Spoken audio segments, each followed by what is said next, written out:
الحمد لله نحمده ونستعينه ونستغفره ونؤمن به ونتوكل عليه ونعوذ بالله من شرور أنفسنا ومن سيئات أعمالنا من يهده الله فلا مضل له ومن يضلله فلا هادي له ونشهد أن لا إله إلا الله وحده لا شريك له ولا نظير له ولا مشير له ولا وزير له ونشهد أن سيدنا وسندنا وحبيبنا وإمامنا ومولانا محمد وبارك وسلم تسليما كثيرا أرسله الله تعالى بين يدي الساعة بشيرا ونذيرا وداعيا إلى الله بإذنه وسراجا منيرا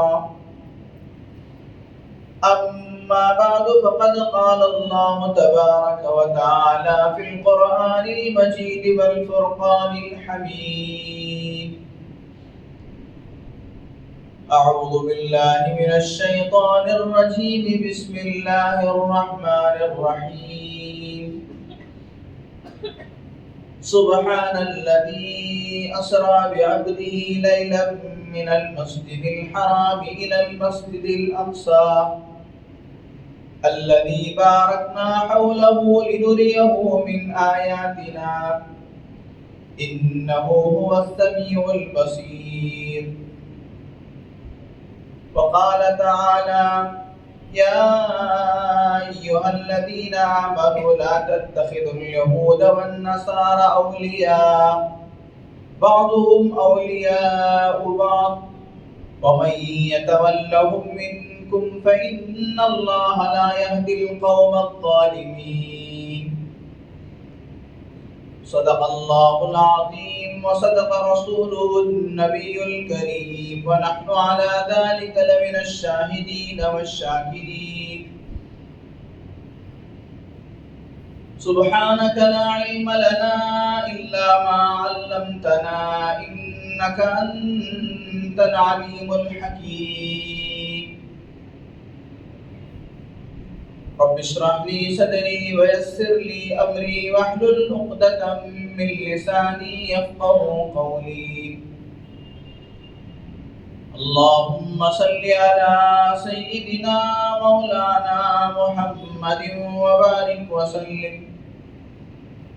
اللهم صل على سيدنا مولانا محمد وبارك وسلم اللهم صل على سيدنا مولانا محمد وبارك وسلم تسليما كثيرا ہر قسم کی تمام تعریفیں، تمام بڑائیاں اور بزرگیاں خدا رب الجلال کے لیے جس کی خدائی میں کوئی شریک نہیں، وہ اکیلا پروردگار ہے، اس کا کوئی ساتھی اور ہمسر نہیں، وہ اکیلا ہے، ہمیشہ سے ہے اور ہمیشہ رہے گا۔ ہر پل ہر لمحہ کروڑ انگنت تعداد، زمین کے ذرات سے بڑھ کر آسمان کے تاروں سے زیادہ درود و سلام محسن اعظم امام الانبیاء خاتم النبیین سید المرسلین محبوب کبریا محمد مصطفیٰ احمد مجتبیٰ حضرت رسول پاک صلی اللہ علیہ وسلم پر یا رب صلی وسلم دائما ابدا علی حبیبک خیر الخلق کلہم۔ معزز سامعین اکرام، فرزندان اسلام، بہت ہی قابل قدر بزرگوں اور دوستوں، آج کی تاریخ 27 ربیع الاول یعنی ربیع الاول کا آخری جمعہ، گزشتہ 2-3 جمعہ سے آپ حضرات کے سامنے سیرت پاک پر روشنی ڈالنے کی کوشش کر رہا تھا۔ آپ علیہ السلام کی سیرت ہمارے لیے اس میں بہت ساری عبرت اور زندگی گزارنے کا بہترین نمونہ موجود ہے۔ آپ صلی اللہ علیہ وسلم کی عمر شریف 12 سال کی ہوئی تو آپ صلی اللہ علیہ وسلم نے اپنے چچا ابو طالب کے ساتھ ملک شام کا پہلا سفر کیا۔ جو آپ جوان ہوتے گئے، سارے مکہ مکرمہ کے اندر بلکہ سارے عرب میں آپ کی ایک پہچان بن گئی، آپ کو لوگ صادق اور امین کہنے لگے، سچا اور امانت دار کے نام سے آپ کو یاد کیا جانے لگا، یہاں تک کہ جب آپ کی عمر شریف 25 سال کی ہوئی، آپ کا چرچا، آپ کی نیک نامی اور آپ کی سیرت اور آپ کے اخلاق کی وجہ سے عرب کی ایک مالدار خاتون، مکہ مکرمہ کی ایک مالدار خاتون جن کا نام خدیجہ تھا، زمانے جاہلیت میں بھی ان کی پاک دامنی اور عفت کی وجہ سے ان کو طاہرہ کہا جاتا تھا۔ طاہرہ کے معنی صاف ستھری، عفت باز اور پاک دامن عورت کو کہا جاتا ہے۔ الغرض حضرت خدیجہ الکبریٰ رضی اللہ تعالیٰ عنہ نے اپنے غلام میسرہ کے ذریعے سے آپ کو پیشکش کی کہ آپ میرا مال لے جا کر ملک شام کے اندر تجارت کریں۔ آپ علیہ السلام نے بھی دیکھا کہ چچا ابو طالب اخراجات کی زیادتی کی وجہ سے ہمیشہ متفکر رہتے ہیں، تو آپ کے چچا کا ہاتھ بٹانے کے لیے آپ کے چچا سے مشورہ کر کے آپ صلی اللہ علیہ وسلم نے حضرت خدیجہ رضی اللہ تعالیٰ عنہ کے مال کو حاصل کر کے ملک شام میں تجارت کے لیے آپ نے ارادہ فرما لیا۔ حضرت خدیجہ رضی اللہ تعالیٰ عنہ اتنی مالدار تھی، سارے مکے کے لوگوں کا مال ایک طرف اور حضرت خدیجہ کا مال ایک طرف ہوا کرتا تھا، بلکہ حضرت خدیجہ کا مال ہی سارے مکے کے لوگوں کے مال سے بڑا ہوا ہوتا تھا۔ الغرض آپ صلی اللہ علیہ وسلم ملک شام کو تشریف لے گئے۔ اس وقت میں آپ حضرات کے سامنے فلسطین کے مسئلے پہ بات کرنا چاہوں گا، اس لیے میں سرسری انداز میں سیرت طیبہ کی بات کو رکھ کر آگے بڑھنا چاہوں۔ آپ علیہ السلام کے ساتھ حضرت خدیجہ کا غلام میسرہ بھی تھا۔ اس نے آپ صلی اللہ علیہ وسلم کی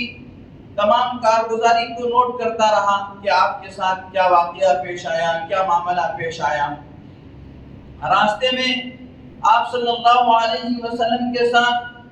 پچھلے جیسا واقعہ پیش آیا کہ راستے میں ایک راہب ملا جس کا نام نستورہ تھا۔ اس راہب نے اپنی صومعہ سے، اپنی عبادت گاہ سے باہر نکل کر آیا اور آپ صلی اللہ علیہ وسلم کا استقبال کیا، آپ کو اہلا و سہلا کہا اور آپ علیہ السلام کی اس نے دعوت کی۔ کہا جاتا ہے کہ وہ راہب ہمیشہ اپنی عبادت گاہ سے باہر کبھی نہیں نکلا کرتا تھا، اپنی عبادت گاہ ہی میں رہا کرتا، لیکن اس نے اس مرتبہ اپنی عبادت گاہ سے باہر نکلا اور لوگوں سے کہا کہ میں اپنی عبادت گاہ سے دیکھ رہا تھا کہ بچہ جیسے جیسے آ رہا تھا، یہ نوجوان جیسے جیسے آ رہا تھا، اس پر بادل سایہ کیے ہوئے تھا، اور یہ جس درخت کے نیچے بیٹھا ہے یہ وہ درخت ہے جس درخت کے نیچے سیدنا عیسیٰ علیہ نبینا علیہ السلام کے بعد سے لے کر آج تک کوئی نہیں بیٹھا۔ چنانچہ میں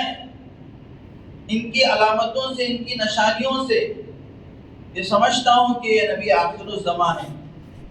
چنانچہ اللہ کے نبی صلی اللہ علیہ وسلم ملک شام گئے، وہاں میسرہ کہتے ہیں کہ آپ صلی اللہ علیہ وسلم دھوپ میں کھڑے ہوتے تو فوراً بادل آ کر آپ پر سایہ فگن ہوتا، اور آپ نے حضرت خدیجہ رضی اللہ تعالی عنہ کے مال میں جو تجارت کی، اس موقع پر حضرت خدیجہ رضی اللہ تعالی عنہ کو بہت زیادہ نفع حاصل ہوا۔ چنانچہ سفر سے واپسی کے بعد میسرہ نے حضرت خدیجہ کو آپ کی تمام کارگزاری سنائی، اور حضرت خدیجہ بھی اپنے بالا خانے سے جب قافلہ واپس آ رہا تھا دیکھا، اور اپنی سہیلیوں کو دکھایا، عورتوں کو دکھایا کہ آپ صلی اللہ علیہ وسلم اس شان کے ساتھ آ رہے ہیں کہ آپ پر بادل سایہ کیے ہوئے ہیں، اور اللہ تبارک و تعالیٰ کی خاص مدد و نصرت آپ کے ساتھ ہے۔ چنانچہ حضرت خدیجہ رضی اللہ تعالی عنہ آپ صلی اللہ علیہ وسلم کے بارے میں معلوم کرنے کے لیے اپنے چچا زاد بھائی ورقہ ابن نوفل کے پاس گئی، اور آپ صلی اللہ علیہ وسلم کے بارے میں معلوم کیا، تو انہوں نے کہا کہ ہاں، حضرت عیسیٰ علیہ السلام کے بعد نبی آخر الزماں آنے والے ہیں، اور یہ ان کے آنے کا وقت ہے۔ اگر جو صفات تم اس نوجوان کے اندر بیان کر رہے ہیں، وہ صفات اگر ان میں موجود ہے تو بالیقین یہ نبی آخر الزماں ہیں۔ چنانچہ حضرت خدیجہ رضی اللہ تعالی عنہ سعادت حاصل کرنا چاہتی تھی کہ حضرت خدیجہ آپ علیہ السلام کے نکاح میں جانا چاہتی تھی۔ چنانچہ حضرت خدیجہ نے پیغام بھیجا،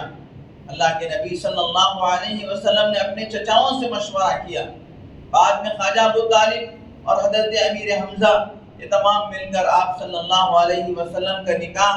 حضرت خدیجہ رضی اللہ تعالی عنہ سے کیا، جبکہ حضرت خدیجہ رضی اللہ تعالیٰ عنہ کی عمر شریف 40 سال تھی اور نبی پاک صلی اللہ علیہ وسلم کی عمر شریف 25 سال تھی۔ اس سے پہلے حضرت خدیجہ کے 2 شوہر انتقال کر چکے تھے، گویا کہ حضرت خدیجہ 2 مرتبہ بیوہ ہو گئی تھی۔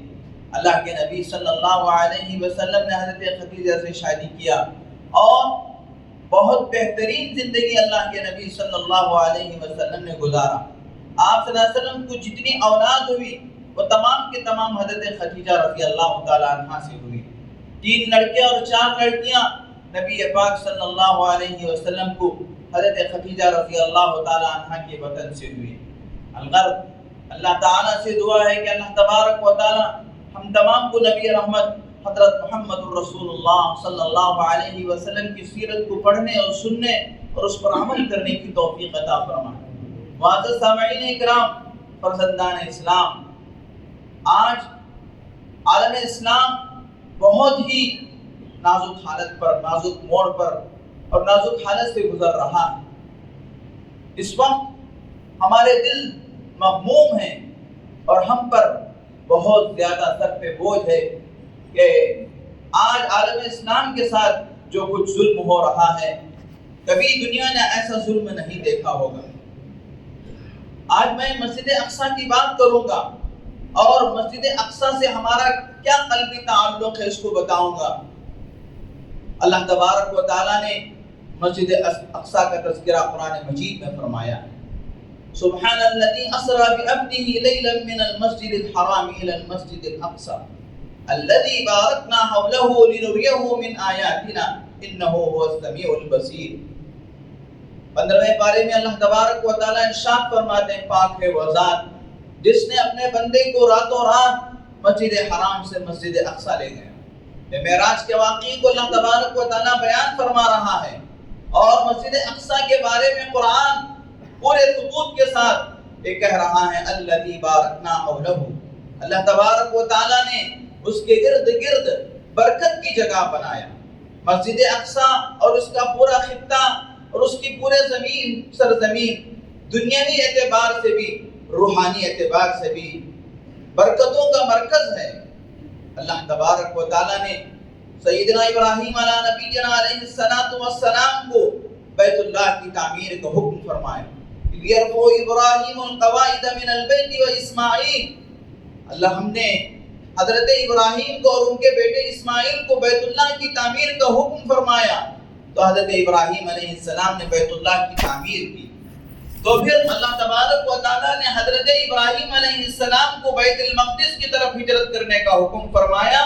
اور حضرت ابراہیم علیہ السلام کو حکم دیا کہ بیت المقدس مسجد اقصیٰ کی تعمیر کرے۔ چنانچہ بیت اللہ کی بھی تعمیر حضرت ابراہیم علیہ السلام نے کی، اور بیت المقدس کی تعمیر بھی، مسجد اقصی کی تعمیر بھی سیدنا ابراہیم علیہ نبینا علیہ السلام نے فرمایا. اور پھر اس کے بعد بیت المقدس کو سیدنا سلیمان علیہ السلام نے تعمیر کی. اور اس مسجد اقصی کے اندر بے شمار انبیاء علیہ السلام ان کی یہ جگہ تھی، ان کی یہ رہائش تھی. حضرت ابراہیم علیہ السلام، حضرت صالح علیہ السلام، حضرت یعقوب علیہ السلام، حضرت داؤد علیہ السلام، حضرت سلیمان علیہ السلام، حضرت عیسیٰ علیہ السلام، حضرت موسیٰ علیہ السلام، حضرت زکریا علیہ السلام، حضرت یحییٰ علیہ السلام، یہ سب کے سب مسجد اقصی کے باشندے ہیں. یہ سب کے سب اس روح مقدس کے رہنے والے ہیں. یہ سب کے سب وہاں پر انہوں نے اپنی زندگیوں کو گزارا ہے. اللہ تبارک و تعالیٰ نے مسجد اقصی کے اندر وہ برکتیں اور وہ خوبیاں رکھا. امام الانبیاء خاتم النبیین صلی اللہ علیہ وسلم نے فرمایا،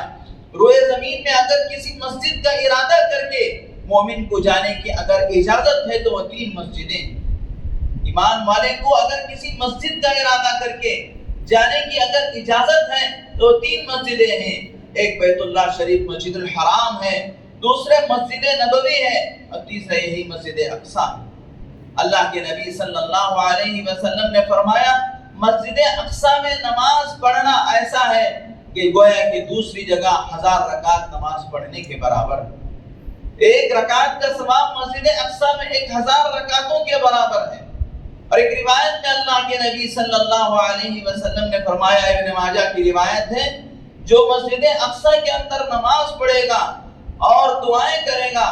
اللہ تبارک و تعالیٰ اس کو گناہوں سے ایسا پاک کریں گے جیسا کہ آج بھی اپنی ماں کے پیٹ سے پیدا ہوا.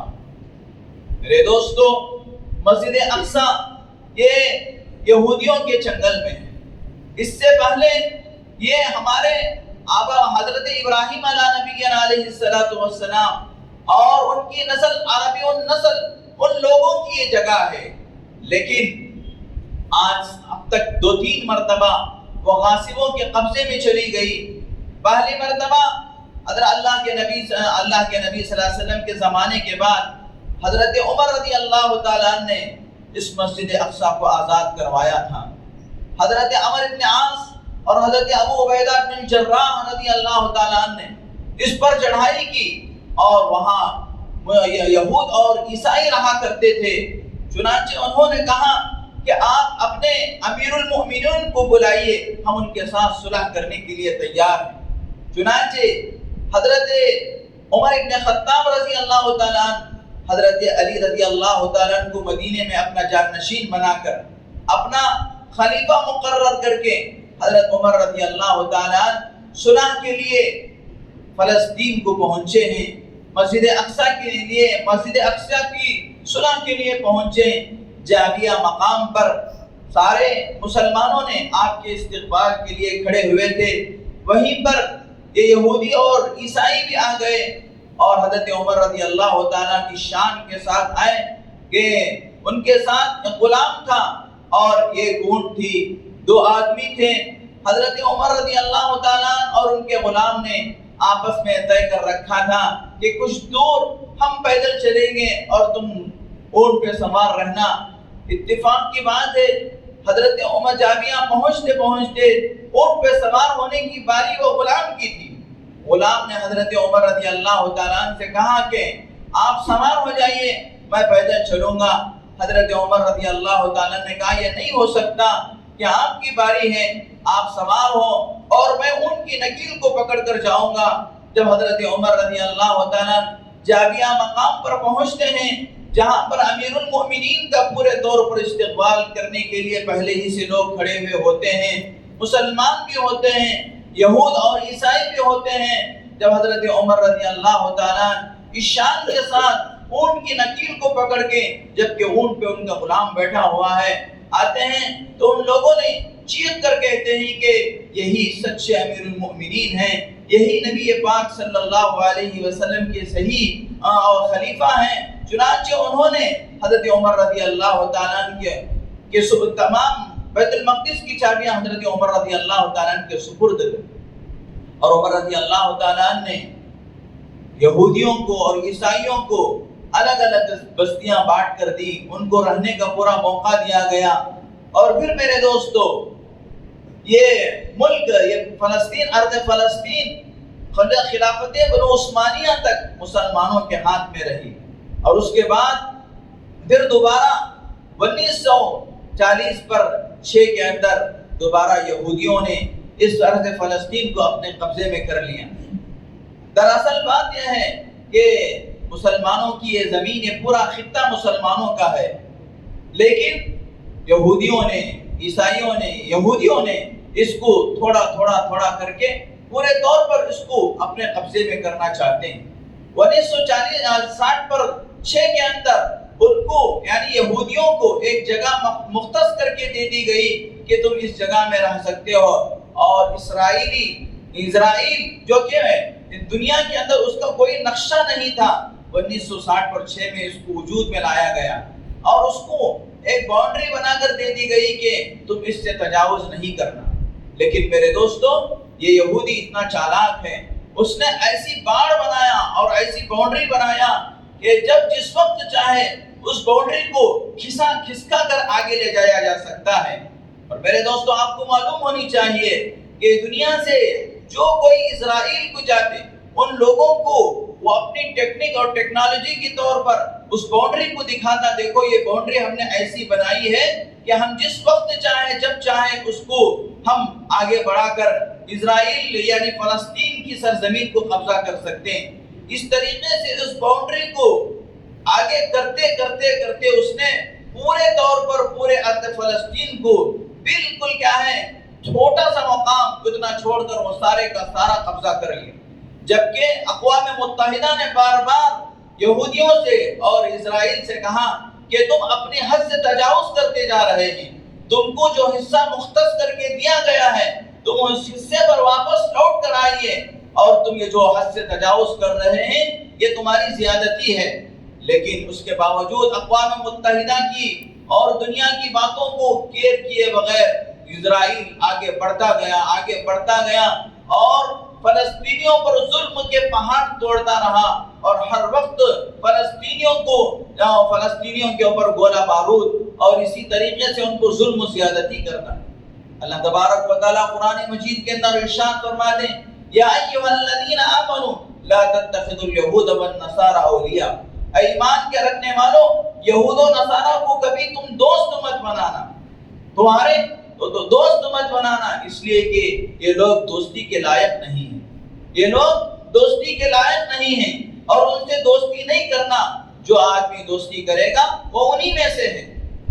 اور پھر اللہ تبارک و تعالیٰ فرماتے ہیں ان اللہ لا یہدی القوم الظالمین، حد سے تجاوز کرنے والوں کو اللہ تبارک و تعالیٰ کبھی ہدایت نہیں دیتے. چنانچہ میرے دوستو اس طریقے سے قبضہ کرتے فلسطینیوں کی زمین کو اس نے تنگ کر دیا، چھوٹا سا حصہ غزہ پٹی کے نام سے ان کو مختص کر دیا اور اس کے اوپر بھی بہت ساری پابندیاں عائد کر دیا کہ یہاں پر کوئی رسد، کوئی کیا ہے امدادی تعاون ان لوگوں کے چیک پوائنٹ سے نہیں گزر سکتا. اس کو چیک کرنے کے بعد، اس کو پورے طور پر دیکھنے کے بعد ان غزہ پٹی کے اندر اس کو بھیجا جاتا. ایسے موقع پر یہ لوگ ظلم سہتے کب تک برداشت کرتے. اور میرے دوستو مسجد اقصی ایک ایسی جگہ ہے، اللہ تبارک و تعالیٰ نے ہم لوگوں کا قلبی تعلق اس مسجد سے ہے، لہذا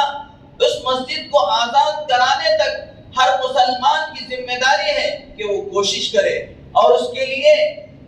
اب ہم لوگ کیا کوشش کر سکتے ہیں؟ اللہ کے نبی صلی اللہ علیہ وسلم نے فرمایا من رأى منکم منکرا فلیغیر بیدی، اگر تم لوگ کسی برائی کو دیکھو، اگر تمہارے اندر ہاتھ میں طاقت ہے تو تم ہاتھ سے اس کو روکو، اگر اس کی طاقت نہیں ہے تو تم اس کو زبان سے برا کہو کہ جو ظلم و زیادتی ہو رہی ہے وہ بری چیز ہے، اس کو نہیں کرنی چاہیے. اور اگر اس کی بھی تمہارے اندر طاقت نہیں ہے تو اللہ کے نبی صلی اللہ علیہ وسلم نے فرمایا دل کے اندر اسے برا سمجھو اور دل میں یہ ارادہ رکھو کہ اللہ تبارک و تعالیٰ اگر ہم کو حوصلہ اور ہمت دیں گے تو ہم ضرور کیا ہے اس کی کوشش کریں گے اور مسجد اقصی کو آزاد کرا کے رہیں گے. میرے دوستو اگر آج ہم لوگ خاموش بیٹھ جائیں گے، جو ہم سے ہو سکتا ہے اس کی بھی ہم اگر کوشش نہیں کریں گے، یہ مسجد اقصی اگر میرے دوستو ان لوگوں کا جو عقیدہ ہے کہ مسجد اقصی کو اگر ڈھا دیا جائے گا تو دجال نکل کر آئے گا، تو لہذا وہ اس موڑ پر رہیں کہ مسجد اقصی کو شہید کر دیا جائے، یا اگر مسجد اقصی شہید ہو گئی تو پھر میرے دوستو اور ہم ایسی ہی غفلت کی نیند سوتے رہیں گے، تو ان صہیونیوں سے اور ان یہودوں سے ہمیں کوئی اطمینان نہیں کہ وہ بیت اللہ پر بھی حملہ کر سکتے ہیں اور مسجد نبی صلی اللہ علیہ وسلم تک ان کے پیر پسار سکتے ہیں۔ لہذا میرے دوستو یہ ہمارے لیے آخری موقع ہے کہ ہم مسجد اقصی کے لیے ہر اعتبار سے تعاون کریں۔ قربان جائیے فلسطین کے ان نوجوانوں کو، قربان جائیے فلسطین کے ان چھوٹے چھوٹے معصوم بچوں کو، ان عورتوں کو کہ اللہ تبارک و تعالیٰ نے ان کے اندر ایسا جگر عطا فرمایا ہے اور ایسی اللہ تبارک و تعالیٰ نے مسجد اقصی سے ان کو محبت عطا فرمایا ہے۔ اور میرے دوستو اللہ کا دنیا ہر چیز بنا لے سکتی ہے، لیکن جسے مرد کہتے ہیں، جسے بہادر کہتے ہیں، میرے دوستو وہ بہادر فلسطین میں موجود ہے۔ چائنا ہر چیز بنا سکتا ہے لیکن بہادر انسان بنا کر پیش کرے۔ میرے دوستو ایک بچہ، وہ شیر کا بچہ پتھر لے کر ان یہودی پولیس والوں کو ایسے بھگاتا ہے، میرے دوستو ان کے ہاتھوں میں صرف وہ پتھر ہیں، غلیل ہیں، لیکن بڑی بڑی طاقتوں سے مقابلہ کرنے کی ان کے اندر ہمت ہے۔ اور ان ماؤں کو سلام ہے، فلسطین کی ماؤں کو، وہ اپنے آنکھوں کے سامنے نوجوان بیٹوں کو شہید ہوتے ہوئے دیکھتے ہیں، لیکن ان کے چہروں پہ مسکراہٹ ہے اور وہ یہ کہتے ہیں کہ ہمارے بچے بیت المقدس کے لیے، مسجد اقصی کے لیے قربان ہو رہے ہیں، ہم کو اس بارے میں خوشی ہے۔ ایک ماں کہتی ہے کہ میرے بیٹوں تم 5 اس کے بیٹے ہوتے ہیں، ان 5 بیٹوں سے وہ ماں کہتی ہے میرے بیٹوں تم ایک چھت کے نیچے سو جانا، اگر ظالم تم پر بمباری کرے تو تم سب کے سب شہید ہو جانا، کہیں ایسا نہ ہو کہ ہم میں سے کوئی لاوارث ہو جائے، اگر مر جائیں تو سب مر جائیں گے، کوئی لاوارث نہیں رہے گا۔ ایک باپ اپنے بچوں کو اپنے بھائی کے گھر میں چھوڑ کر آتا ہے اور بھائی کے چند بچوں کو اپنے گھر لے آتا ہے اور کہتا ہے کہ اگر میرے بھائی کے گھر پہ بمباری ہوتی ہے تو میرے بھائی کے کچھ بچے میرے پاس ہوتے ہیں، اور اگر میرے گھر پر بمباری ہوتی ہے تو میرے بھائی کے گھر میں کچھ بچے ہوتے ہیں، یہ بچے اپنی جانوں میں جان رہنے تک مسجد اقصی کے لیے لڑتے رہیں گے، مسجد اقصی کو آزاد کرنے تک لڑتے رہیں گے۔ میرے دوستو غزہ کے مسلمانوں نے، حماس نے جو اسرائیل پر انہوں نے حملہ کیا، وہ کوئی کیا ہے دہشت گردی نہیں ہے، بلکہ میرے دوستو اللہ تبارک و تعالیٰ خود فرماتا ہے اگر ظالم حد سے آگے بڑھتا ہے، ظالم اگر حد سے آگے بڑھتا ہے تو اس ظالم کو روکنا تمہارا فرض ہے، ظالم کو روکنا تمہارا فرض ہے۔ ظلم اس دنیا کا سب سے میرے دوستو حد سے تجاوز کرنا، یہ ظلم سب سے بڑی کیا ہے، سب سے بڑی کیا خامی ہے اور سب سے بڑا ظلم ہے دنیا کے اندر۔ شرک سے بھی بڑھ کر ظلم جو ہے وہ بہت بڑا ہے، اس لیے کہ آدمی کو شرک کرنے پر اسے قتل کرنے کا، اسے مارنے کا حکم نہیں ہے، ظلم کرنے پر آدمی کو ظلم سے روکنے کے لیے اس کے لیے اقدام کرنے کا قرآن حکم دیتا ہے۔ تو جب ان لوگوں نے اپنے اوپر مظالم کو سہتے رہے اور ان کے اوپر زمین کو تنگ کر دیا گیا، تو ان لوگوں نے اسرائیل کے اوپر ایک وقت 7,000 میزائلوں کو داغا۔ میرے دوستو یہ خدائی طاقت تھی، یہ اللہ تبارک و تعالیٰ، اس لیے کہ وہ اتنے چھوٹے سے مقام میں رہ کر اتنے بڑے ہتھیار کیسے بنا لیے، جبکہ میرے دوستو اس غزہ پٹی کے اندر اسرائیل کے بغیر کوئی بارود نہیں جا سکتا، کوئی چیز نہیں جا سکتی، کوئی ایٹمی ہتھیار نہیں جا سکتی۔ چنانچہ اس موقع پر پوری دنیا کو، پورے مسلمانوں کو، بلکہ پورے انصاف پسند لوگوں کو آگے بڑھنا چاہیے۔ ہمارے اس ملک کے اندر نہرو سے لے کر اٹل بہار واجپئی تک جتنے حکمران آئے ان سبوں نے یہی کہا، پارلیمنٹ سے یہی اعلان کیا کہ اقوام متحدہ نے جو اسرائیل کو جو حدود دیے ہیں وہ اسرائیل اپنے حدود پر واپس چلے جائے۔ اسرائیل جو آگے بڑھ رہا ہے، فلسطین کی زمین پہ جو آگے بڑھ رہا ہے، یہ اس کا ظلم ہے۔ چنانچہ نہرو سے لے کر اٹل بہاری واجپئی تک کہ جتنے حکمران ہیں انہوں نے پورے زور کے ساتھ اسرائیل کو یہ کہا کہ تم اپنے حدود پر واپس چلے جاؤ، 1960 کے اندر اقوام متحدہ کے ذریعے سے اسرائیل کو ایک حدود بنا کر دے دیا گیا تھا کہ تم اس حدود کے اندر رہ سکتے ہو، تمہارا اسٹیٹ اسی ملک انہی حدود تک رہے گا. لیکن یہ دن بدن آگے بڑھتا گیا. اور میرے دوستو ایک مزے کی بات، جو اسرائیل ہمیشہ باہر سے جانے والے ملکوں کے نمائندوں کو وہ ان حدود کو لے جا کے دکھاتا، دیکھو ہم نے کیسے حدود بنائی ہے، اگر ہم چاہتے ہیں تو اس کو آگے بڑھا لیتے ہیں. لیکن انہی حدود کے اندر گھس کر حماس کے لوگوں نے اسرائیل کو مارا ہے. یہ خدا کی طاقت نہیں تو اور کیا، یہ ان کی ہمت کو سلام کرنی چاہیے. چھوٹا سا ملک، چھوٹے سے غزہ پٹی، حماس کے مجاہدین، انہوں نے اتنے بڑے اسرائیل کو جو آج دنیا کے اندر، اس لیے کہ اس کے ساتھ امریکہ ہے، امریکہ کی طاقت ہے، اس کو اس نے جب آنکھ دکھائی ہے تو پھر میرے دوستو یہ خدا ہی کی طرف سے ہے. اور اللہ تبارک و تعالیٰ نے جو ان کو حوصلہ دیا وہ خدا کی طرف سے. آج ہم مسلمانوں کو کیا کرنا چاہیے؟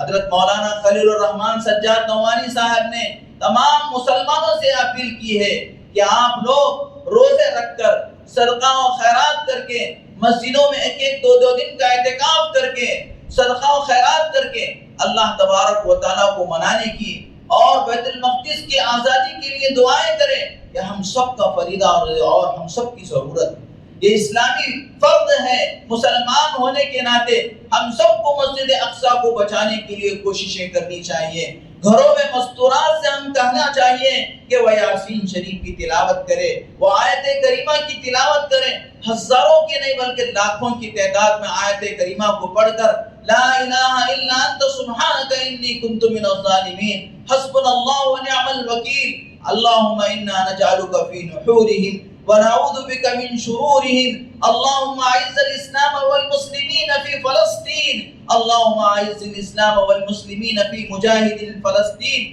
ان دعاؤں کو پڑھ کر ہم لوگوں کو اللہ سے دعا مانگنی چاہیے اور اللہ سے دعا کرنی چاہیے کہ اللہ تبارک و تعالیٰ ان غاصبین کو صف ہستی سے ختم فرما دے. اور اسرائیل اور اسرائیل کے جتنے نمائندے ہیں اور اس کی مدد کرنے والے ہیں، اللہ تبارک و تعالیٰ ان کو نیست نابود فرما دے. اور اللہ تبارک و تعالیٰ جیسے اپنے کعبے کی حفاظت کے لیے ابابیل پرندوں کو اللہ تعالیٰ بھیجا، یہ مسجد اقصی بیت المقدس کی حفاظت کے لیے اللہ تبارک و تعالیٰ اپنی خدائی قدرت کے ذریعے سے سمندروں کے راستے سے اللہ تبارک و تعالیٰ ایسی مخلوق کو بھیجے جو ان لوگوں کے اوپر بارود کی طرح برس پڑے اور ان لوگوں کو ختم کر دے جو دہشت گرد ہیں، جو فلسطینیوں کے اوپر ظلم کر رہے ہیں. اور اللہ تبارک و تعالیٰ مجاہدین کو ہمت عطا فرمائے، طاقت عطا فرمائے، قوت عطا فرمائے. اور میرے دوستو ہم لوگوں کو جتنا ہو سکے زیادہ سے زیادہ صدقہ و خیرات اور روزے رکھ کر، نمازیں پڑھ کر، صلاۃ الحاجات پڑھ کر، آیت کریمہ پڑھ کر فلسطین کے لیے دعا کرنی چاہیے. اگر میرے دوستو آج یہ لوگ یعنی جو دشمن ہے وہ کامیاب ہو جاتا ہے تو ہم کو برسوں رونا پڑے گا. اور وہ دن دور نہیں جو حالات آج فلسطین پر ہیں وہ حالات ہمارے ملک ہندوستان پر بھی آ سکتے ہیں. اس لیے کہ ہمارے ملک کی موجودہ حکومت انہی دشمنوں کے ساتھ کھڑی ہوئی ہے. اور واقعہ دحال ہمارے ملک کا پرائم منسٹر کہتا ہے کہ ہم اسرائیل کے ساتھ ہیں. یہ ظالموں کے ساتھ ہے تو یہ بھی ظالم ہے، یہ دہشت گردوں کے ساتھ ہے تو یہ بھی دہشت گرد ہے. لہذا میرے دوستوں ہمارے ملک ہندوستان کی پالیسی وہ نہیں ہے جو وہ یہ کہہ رہا ہے، بلکہ ہمارے ملک ہندوستان کی پالیسی پہلے سے یہ ہے کہ ہم ہمیشہ مظلوموں کے ساتھ ہیں، ہم ہمیشہ نہت کے لوگوں کے ساتھ ہیں. ظالموں کا کبھی ملک ہندوستان ساتھ نہیں دیا، لہذا ہم بھی ظالموں کا کبھی ساتھ نہیں دیں گے، بلکہ ان کی تباہ و بربادی کے لیے ہم اللہ سے دعائیں کریں گے. اور اللہ تبارک و تعالیٰ سے دعا ہے کہ اللہ تبارک و تعالیٰ ہم لوگوں کے اندر یہ احساس کو جگائے. آج چھوٹے چھوٹے بچے، ان کی لاشیں ان کے ماں باپ کے سامنے، میرے دوستو دیکھ کر ہمارا کلیجہ منہ کو آ جاتا ہے. ایک باپ اپنی آنکھ پر پٹی باندھ کر اپنے چھوٹے بچے شہید کو لے کر جا رہا ہے، وہ سیدھے سے چل بھی نہیں رہا ہے. اور میرے دوستو چھوٹے چھوٹے بچے جبکہ موت منڈلا رہی ہے، وہاں پر بم پڑ رہے ہیں، لیکن کبھی ان کے اوپر کوئی دہشت نہیں ہے، مسکرا رہے ہیں، بلکہ وہ اپنی جانوں کو اللہ کے دین کے لیے قربان کرنے کے لیے راضی ہیں. اس لیے میرے دوستو ان مجاہدین کے لیے آج وہ زمین پہ سب سے باہمت اگر کوئی قوم ہے تو فلسطین کی قوم ہے. اگر کوئی قوم دنیا کے اندر اللہ کی رضا کے لیے مارنے کے لیے تیار ہے تو وہ فلسطین کے مجاہدین ہیں۔ اگر اللہ کی رضا کے لیے، اللہ کے گھر کی حفاظت کے لیے اگر کوئی مرد مومن ہے تو وہ فلسطین اور غزہ کے اور حماس کے مجاہدین ہیں۔ لہذا میرے دوستو، ان لوگوں کے لیے ہمیں دعا کرنا اور ان کے حق میں ہم روزے رکھ کر اللہ سے مدد مانگنا، یہ ہمارا فریضہ ہے۔ اگر ہم اتنا بھی نہیں کر سکتے تو پھر ہماری غیرت ایمانی پر ہم کو ماتم کرنی چاہیے۔ ہماری غیرت ایمانی پر ہم کو میرے دوستو، ہماری غیرت ایمانی پر افسوس ہے۔ اس لیے میرے دوستو، ہم زیادہ سے زیادہ نمازیں پڑھ کر، مسجدوں کو آباد کر کے، اللہ سے دعا کر کے اور آیت کریمہ کی تلاوت کر کے، صدقہ و خیرات کر کے فلسطین کو بچانے کی کوشش کرنا ہے، اور اسرائیل کو ناکام ہونے کے لیے ہم دعائیں کرنا ہے، اور اللہ تبارک و تعالی مجاہدین کی کامیابی کے لیے اللہ تبارک و تعالی سے لو لگانا ہے۔ اللہ تعالیٰ سے دعا ہے کہ اللہ تبارک و تعالی ہم سب کو صحیح معنی میں مومن بن کر ایمان کی طاقت اور ایمانی زندگی کے ساتھ زندگی گزارنے کی توفیق عطا فرمائے۔